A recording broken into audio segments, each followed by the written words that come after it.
Well, welcome to another episode of the Beyond the Youth Room podcast. My name is Ryan. This is Keith. And today we're going to be asking you a question of, are you really a youth pastor or director, or are you an event planner?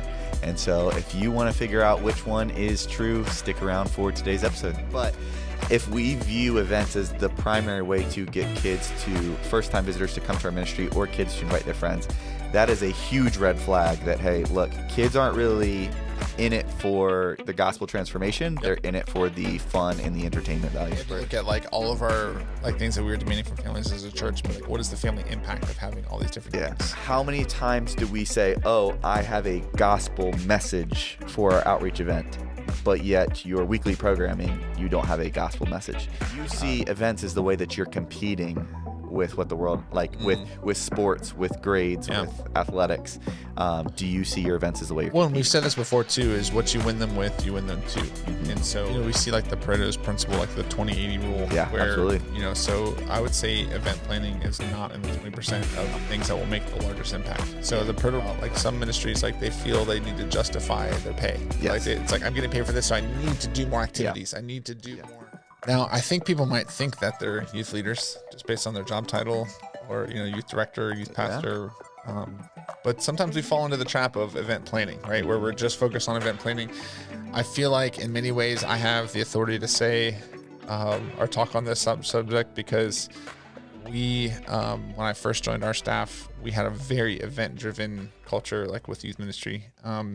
So we had lots of different programs weekly. So we had a Sunday morning middle school and high school service, basically. It was worship, message, everything. We had 2 middle school services and 1 high school service on Sunday mornings. Those were simultaneous to our. Then we had Sunday afternoon house groups. So they met Bible study, small groups in houses throughout our whole area. And so those were kind of our discipleship ministry type focus or whatever. So we, those were growth focused. The Wednesday night program, our midweek program, was very event focused. So we did, messages and worship for every week, but once a month we had a large event, and we're talking large event. So every month it wasn't just we're gonna eat tacos tonight. It was we're having a whole car club come and display their Ferraris and Lamborghinis in the parking lot, and we're gonna have a cool car night. We're going to invite a Formula F1 driver to share the gospel that night and be our speaker. Way. Yeah. What? Yeah. An actual F1 driver? Yeah. Yeah. Okay, There's a guy that went to our church. And then everything was themed around cool cars. So there was different trivia that you can, we printed all this different stuff, whatever, and had all these different car related games. Back then we even had gaming consoles in our youth ministry space. So we'd have just Need for Speed and Gran Turismo, playing Grand Theft Auto. Not Grand Theft Auto. We didn't want to get those emails, but we had, these themed events every, once a month, every Wednesday. And then, it'd be this huge, we'd print cards. We'd even put radio ads out and social media blitz. And we'd have, every month. Yeah. So think about a huge event every month. And then on top of that, so we had our monthly events, but then certain times of the year we had our annual events. So around Halloween we had we were literally just talking about this with some of the other staff that was on staff back then. We had a terror maze that we built inside of our youth space, where we built a whole maze and themed rooms to scare people, basically. It was Liberty University, Scare Mare. They do Scare Mare. And so we got that idea from there, where it's hey, they're sharing the gospel. So we had the students go through, we blocked, we built everything in less than a week, because we still had our weekly programming that we had to tear it down. So it took up one Wednesday, so basically from Sunday until that Wednesday, we built everything. Then that Wednesday, Thursday, Friday, we actually opened it for 3 days in a row. So we did events 3 days in a row for the terror maze. And we'd have the students go through, and we had thousands of people come through the terror maze. And then at the end, we had several different rooms set up to where they could watch a gospel presentation, and we have leaders in there that would could pray for students if they wanted to trust Christ, whatever. So it was an outreach event. So then we had also we did this thing called, in the spring we did this thing called the Gauntlet, which is basically like a mud run, where we made an obstacle course. It was originally supposed to be. Do you remember that? What was the show? Wipeout. Yeah. That's what we were aiming for. Yeah. It was like we wanted to just film students like Wipeout style, like, and have commentators. And so we built this obstacle course, and we were hoping that it would be like the huge things that they'd bounce off of and fly, all that stuff. But it ended up just being like a mud run, pretty much. And so we did that. We had tons of students that are more like, it was actually a great way to engage athletes that we found. So a lot of high school athletes were coming out and participating in that one. And then for New Year's Eve every year, I remember. And you've even shared about it on the podcast before. Yeah. So we did New Year's Eve all nighter, and at the peak, I think we had like 1,200 students stay all night, and in middle school and high school. But we had them separated in middle school and high school. So we had students on one floor for part of the night, and then at the part of the night they would actually switch. So we'd bring them all together for the program aspect, which was like an hour and a half leading up to the ball dropping. And we did worship. We did we did like songs and and a message and stuff, and then watch the ball drop together. And then that's when started the late night activities where they go through. We had moon bounces. We had, open gym. We had unlimited food all night, which is a lot of food. And but yeah, we had different experiences for them during that. And different years we did different things. So every year was different. So it wasn't like, oh, we did this exactly the same last year. Yeah, and so we would have 1,200 students, stay there all night. So anyways, I tell you all this to say, I've done some events. Mm-hmm. At one point on our staff, we had a full-time event planner for our youth ministry only, not like our church. Like our youth ministry had an event planner, and that would handle, camp contracts. Anyway, so it wasn't just like these events, but like it was also, she was logistics for, our camps and everything. So, so all that to say, I found myself when I became the youth pastor at another location, coming from a larger location that had all the resources and we did all these events, I quickly became an event planner because I was the only one on staff at a smaller location. Yeah. But the expectation was that we still had all these events. So I was trying to pull off all these events, and realistically, and maybe some of you guys can relate that or listen to this, it became like a hamster wheel. Mm-hmm. I remember thinking, even when we had a large staff to handle all these events, I would wake up on Thursday morning, like after one of these, and I'd be like, we have to get ready for the next one. Like it was like this, oh my goodness, like this impending, like just constant, like waves crashing. As soon as you pick yourself off the sandy shore of the beach, another huge tsunami was coming. And it's like, we have to start building terror maze next week. Or it's like, we have to prepare for New Year's Eve. Like, and it was just like this huge, like constant wave crashing. Now, I will say, like, we saw a lot of cool things too. Like it wasn't just like, oh, we were like just an event planning ministry. Like, no, we saw kids come to Christ. We saw, people bring their friends. We saw kids raise money for missions. Like for New Year's Eve, we transitioned into a New Year's Aid. What we called it was raised, hundreds of thousands of dollars for missions. And so anyways, all that to say is events aren't bad, but I think if we're not careful, we can get into a hamster wheel where we feel like we're just the event planner. We're not actually shepherding people. We're not caring for them spiritually. We're just planning the next event, and that can consume our time. And so you have a quiz or some questions to ask. So maybe some of you guys, you just see the extreme that I've come through, and you're like, well, I'm not like that. But these are some honest questions that you might want to ask yourself to see, are you leaning more towards an event planner or a youth leader? Yeah. And so what are some questions that might be helpful to ask to diagnose this condition? Yeah. If you're wondering if you are focusing too much on events, because somebody might even be like, well, I'm not an event planner. Like, we share that, like, we're seeing kids come to know Christ and all that stuff. And again, we are not anti-events. We want to make that clear. Like we were talking about how we both have our biggest events coming up like this next week. As we're filming last night at our church, we just had our biggest outreach event. We had a Christmas festival. So we're not anti-events, but I think, as you said, it can be very easy for us to feel like we are focusing on events too much. And so I have a quick 4-question quiz that if you're listening or watching, I'd encourage you to think about your own ministry, think about yourself. How would you answer these questions? And so the first one is how to know if you're an event planner or actually a youth pastor. Do you view events as the primary way to get new visitors?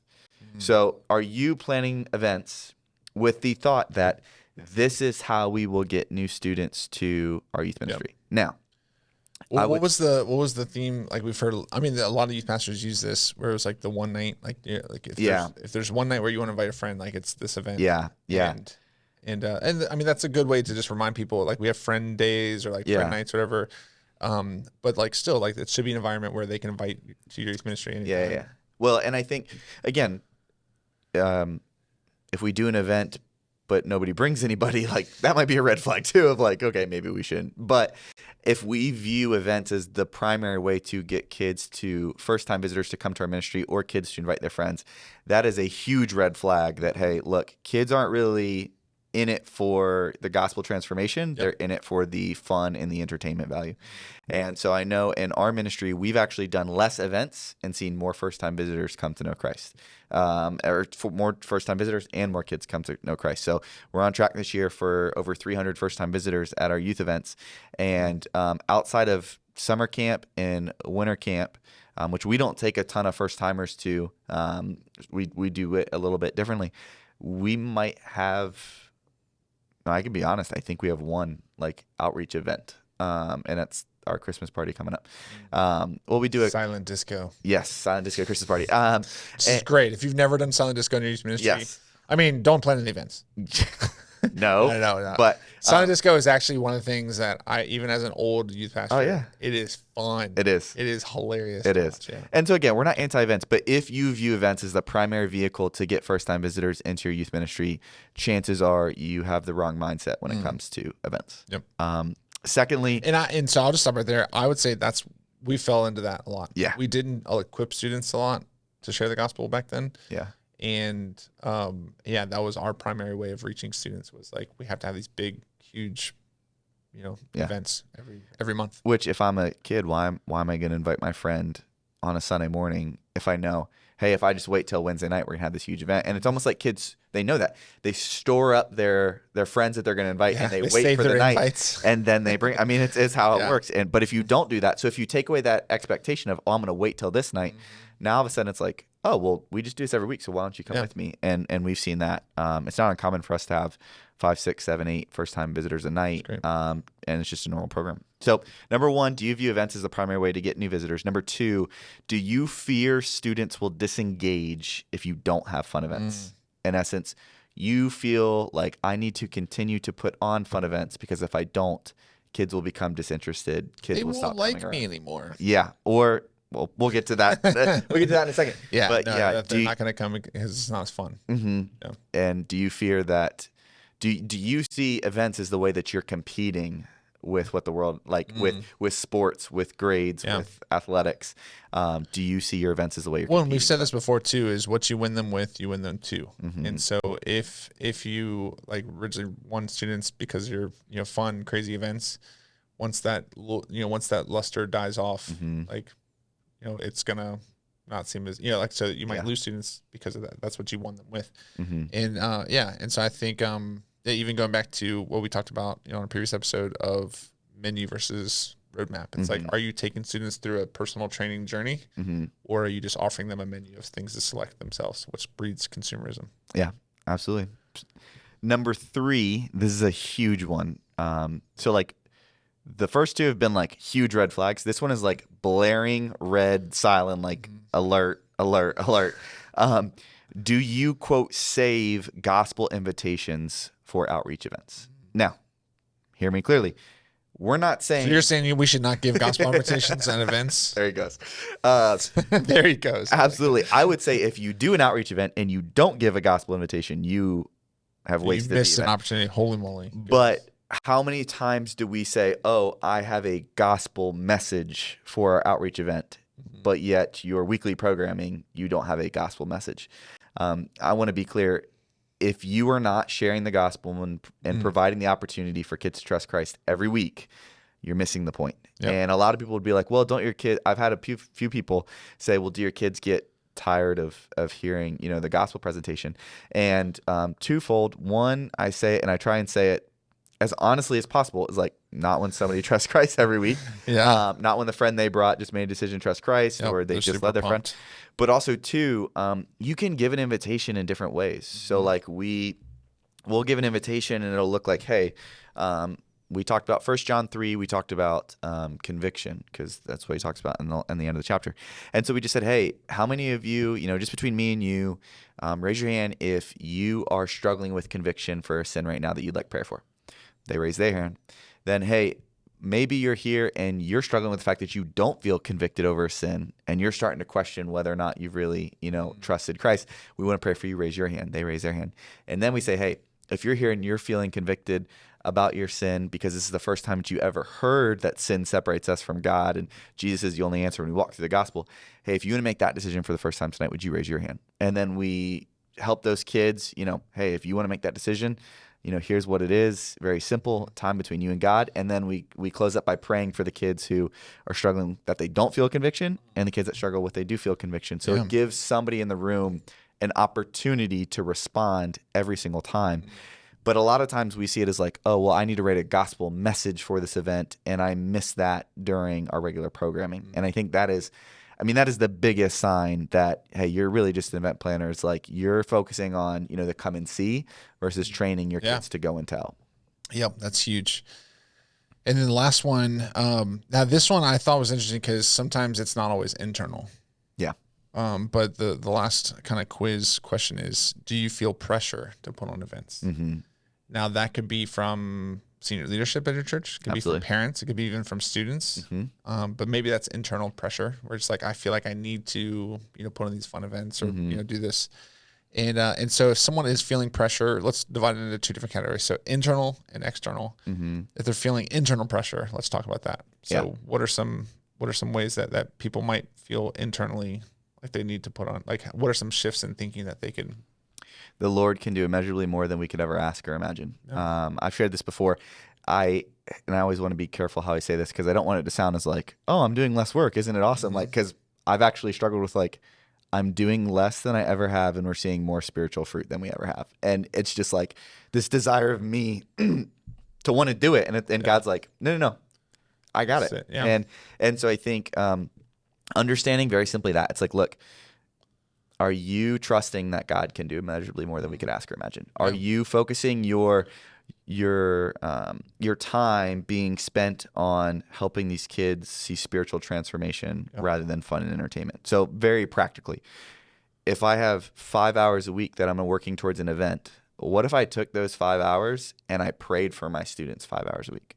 And I think that's been the biggest thing for me personally is like, hey, instead of getting up and saying, oh, I got to get in the office because I got to do all this stuff, it's like I get up and I wish it was every morning. I try to every morning. I get up and I spend time, just me and God. And then I pray for some of our students of our roster every single day. And so it's like, do you fully understand that in your own life and in your ministry, God can do immeasurably more than you can ask or imagine? Because fully believe when we stand before Jesus one day, if he asks us anything, it's not going to be, hey, how were your events? How well attended were they? It's like, hey, did you make disciples? Well, and I think, we see like the Pareto's principle, like the 20-80 rule. Yeah, where, absolutely. So I would say event planning is not in the 20% of things that will make the largest impact. So the Pareto principle is that 20% of the work that you do will result in 80% of the results that you see. Mm-hmm. And so, therefore the opposite is true as well. 80% of your work will yield 20% of your results. Yeah. And so I think there needs to be a shift in how we approach youth ministry. Like, again, we're not against events. Nope. But if you have limited time, I would say don't spend it doing events. Yeah. Well, and if you're only seeing kids trust Christ through events, then that's another red flag that it's like, what's the point of your weekly programming? Now, again, if a kid comes, they've already trusted Christ, that's not a waste. Like, we want to invest in them. Yeah. But if you're not really seeing any, and then you go to camp or you go away to winter camp or you have a huge outreach event and you see these huge spikes and then just back down, that could be a sign that there might need to be a shift. So, so we did internal pressure. Keith, and then external pressure. Yeah. So if you have senior leadership, like people from your church, and I think, well, even go back to internal pressure, I would say, and there is a tendency to think this too, especially, I don't think any part-time or bivocational or even volunteer youth leaders will feel internal pressure to do more. Well, I've talked to some of them, and some of them do, but I understand what you're saying. But what I'm saying is, like, I think, and this is what we were talking about before we started recording, about like some ministries, like they feel they need to justify their pay. Yes. Like it's like, I'm getting paid for this, so I need to do more activities. I need to do more. And some of that may be one comment that happened 10 years ago, 5 years ago, whatever, where someone was like, hey, why don't we plan more activities for the students? Yeah. And then you feel this pressure internally, like they're not really checking out, or their kids are out of the ministry now, whatever it's like, but you feel this internal pressure to say like, well, I'm getting paid by the church. I need to do more. I need to, and so I would say, rest in that sometimes the Lord is not asking you to do more, but to do more of the right things. Yes. So that, so that equals more of the results that you're aiming for. Okay. So external pressure, again, going back to that roadmap mentality, to say yes or no to events, like from external. So it's like if there's senior pastor or senior leadership is saying, hey, you need to do these types of events, then be respectful, be, honoring to your leaders. But to say, hey, when I look at like my schedule, like I can spend time doing this, maybe there's a way that you can still accomplish those by bringing in other people and delegating responsibilities out. So it doesn't mean that you have to personally make sure that every single detail gets done. Yeah. So maybe it's an opportunity for you to involve more people. And then sometimes it might be a conversation, if that's the culture of your organization, to say, hey, this doesn't really fit into what we're trying to do in our ministry, as far as like equipping students to bring friends any week, not just during events, or showing them some of the data behind that. Yes. So sometimes like even recording data, it's like, hey, we've done this event for the past 3 years. It's cost this much money. It's cost this much volunteer time. And it's not yielded any spiritual decisions or any, like, there's not a tangible, like, hey, and of course, like, and I think that's where it's, it's hard to measure some stuff, like where it's like, but if you're saying like, hey, if this is an outreach event and it's never reached anybody, we need to evaluate if we should still do this. That's actually what I was going to say is like, if the goal is really to make disciples and you can go to them and say, hey, look, here's what we're seeing during our weekly programmings. We have some events, but we're seeing kids trust Christ, and here's the fruit that we're seeing. We think this is, we feel like God's leading us. I mean, we're willing to work, but if you're a senior leader and somebody comes to you and is like, hey, here's something we're doing and it's yielding spiritual fruit, if they really are on the same page, they're not going to be like, yeah, I don't care. You need to fill the calendar. It's like they're delighted. Hopefully. But at the same time too, we did our vacation Bible school, and last year we were kind of wondering, it's like, okay, is this worth it? Like, not like this is beneath us, but it's like, is this actually doing what we want to do? And we went into it and we said, hey, look, why don't we have each kid, to the best of their ability at their level, just kind of share at the end a 1-question survey. It's like, I made a decision to trust Christ. I grew in my relationship, and we even worded it, super simple. So even like a first grader, and I actually brought a first grader and I was like, read this. What does this mean? And 16 kids, shared that they, to the best of their knowledge and, between them and God, they made a decision to trust Christ. And so then it was like, we started off the debrief with, it's like, yeah, this was worth it. It's like, we're doing it again next year. So just, I agree. Having that data to have those conversations is extremely helpful. And if you provide that data, I think chances are, again, if you're on the same page, it'll lessen. But on the flip side too, I think a lot of times senior leadership does this. And I want to be careful because it's not 100% of the time. But I think a lot of times they say this because they're maybe aren't seeing the spiritual fruit. And so now they're trying to say, well, we need to do something. Let's do this. Or a parent has come to them. And so I think just being understanding too, it's like, look, if you're in a healthy spot and your youth ministry is yielding results, you might not get that pressure from senior leadership or parents or things like that. But if you make that shift, it might be painful. If you make that shift, you might have parents saying, what happened to all the events and kids doing that? But just be confident that you're doing what God's calling you to do. So 2 questions. When to say yes to an event? And then if you're going to do an event, what are some hacks that might actually alleviate some of the details or like where we're spending a lot of time? Yeah. And I have some suggestions on that. Okay. Because I had to go from crazy event-driven youth ministry to being by myself, where I didn't have the staff or to still plan some events. So I'll share some of my hacks that you don't have to have a lot of prep to actually pull off a fun event. Okay. Why don't I just tackle the first one then? When to say yes, and you can tackle the second. When to say yes to an event? I think one of the big things that we view events as is, does this give us an excuse to reach people that maybe we might have a hard time reaching otherwise? So for instance, as a church, we do a car show. Why do we do a car show? Well, it's very simple. We want to reach men. And, as a church, I think we do a really good job of reaching men, but a lot of church events aren't necessarily geared towards, the 60-year-old guy who doesn't have family, who, has no connection with church. but a car show does. And so I think events, if it helps you reach a specific group of people that maybe you realize, hey, during our regular programming, it might be harder to reach. Number two, are we celebrating something? So like our Christmas party that we're doing, our silent disco, it's like I'm going to share with the kids, like, this is a time of celebration. Yeah. Like we're celebrating, what Jesus has done. We're celebrating all this. This is a time to celebrate. And we see that. And we see that throughout scripture. It's like, hey, rejoice in the Lord, rejoice in what he's done. And so sometimes that kind of shifts that focus even from that event from, oh, this is just what we're doing. It's like, no. This is like, we want to come together and enjoy fellowship because this is what God calls us to do. But I think the easiest one is, hey, is this going to help us reach the lost more? Again, we're not against events, but I mean, praise the Lord. If you can pull off 12 events a year and not feel like, hey, we're relying on the events, we're really doing this. It's like, if kids are coming to know Christ and the gospel's going forward, and like, go for it. But I think what we see oftentimes is, because we have limited bandwidth, those events overshadow the real wins in ministry. Yeah. But I think it's very simple. Yeah, if it's going to help me reach a subset of people that I might have a hard time reaching to begin with, athletes are busy. I have an event specifically for athletes, and that's a great way. Number two, are we celebrating something? Are we rejoicing in what God has done? And then number three, hey, are we, is this doing what it's called to do, which is to help reach the lost? Are we opening our doors wider to allow more people to hear the gospel again? But we don't want to rely on people coming in. We want to rely on our people going out. So that's what I would say to when to say yes to an event. That's good. Yeah, those are some good guidelines. I'd say some hacks on planning events that you can still, have a good time without planning a lot of details. What I've found is actually doing outings can really help. So instead of having an event at your church, to do an outing where it might even support a local business, where you say, hey, we're going to meet at the local bowling alley or the local putt golf place, or, there's a, laser tag or whatever. And like where you don't have to organize transportation. You don't have to front any money. You just say, bring this much money. If you want to do this, like if you want to actually bowl, you have to bring this much for shoes and bowling game, whatever. And just say, we're meeting here at this time. Yeah. And bring some money if you want to buy food, bring some money if you want to play the game or whatever.